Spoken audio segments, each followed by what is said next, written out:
सूखा तालाब और मछली। एक समय की बात है, घने जंगल के बीच एक बड़ा सा तालाब था। उसमें तरह तरह की मछलियां, मेढक और कछुए रहते थे। तालाब का पानी हमेशा ठंडा और साफ रहता, इसलिए सभी मछलियां खुश होकर तैरती खेलती। एक साल बारिश बहुत कम हुई। धीरे धीरे तालाब का पानी सूखने लगा। पानी का स्तर दिन ब दिन घटता गया। मछलियां घबराकर आपस में बात करने लगी। अगर पानी और घटा तो हम कैसे जिएंगे? अब तो सांस लेना भी मुश्किल हो रहा है। मेढक और कछुए तो किसी तरह तालाब छोड़कर दूसरे गीले इलाकों में चले गए, लेकिन मछलियां पानी पर निर्भर थीं।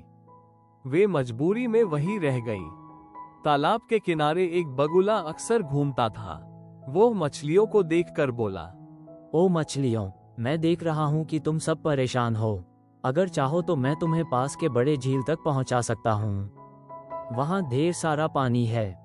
कुछ मछलियां डर गईं। उन्होंने कहा, तुम तो हमारे दुश्मन हो, हमें कैसे बचाओगे? लेकिन कुछ भोली मछलियां उसकी मीठी बातों में आ गईं। वे बोली, शायद यही हमारी आखिरी उम्मीद है। बगुला रोज एक एक मछली को अपनी चोंच में उठाकर ले जाता, लेकिन झील में छोड़ने की बजाय वो पास के पत्थरों पर बैठकर उन्हें खा जाता। तालाब की मछलियों को ये बात समझ नहीं आई। फिर एक दिन एक चतुर मछली ने सोचा, चलो मैं भी बगुले के साथ जाती हूँ, लेकिन आंखें खुली रखूंगी।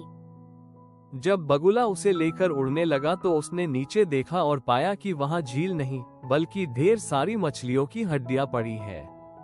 मछली समझ गई कि बगुला झूठ बोलता है। मछली ने तुरंत जोर से अपनी पूंछ फड़फड़ाई और बगुले की चोंच से छूटकर वापस तालाब में गिर गई। उसने बाकी मछलियों को सारी बात बता दी। मछलियां घबराकर एकजुट हुई और बोली, अब हम किसी के झांसे में नहीं आएंगे, हमें खुद ही उपाय सोचना होगा। उन्होंने पास के एक किसान से मदद मांगी। किसान ने तालाब में नहर खोदकर पास की नदी से पानी लाकर भरा। धीरे धीरे तालाब फिर से लबालब हो गया और मछलियां सुरक्षित हो गईं। बगुला भूखा रह गया और दूसरी जगह उड़ गया। सीख: मुसीबत में कभी भी झूठी मीठी बातों पर भरोसा नहीं करना चाहिए। If you like this video, like, share and subscribe please.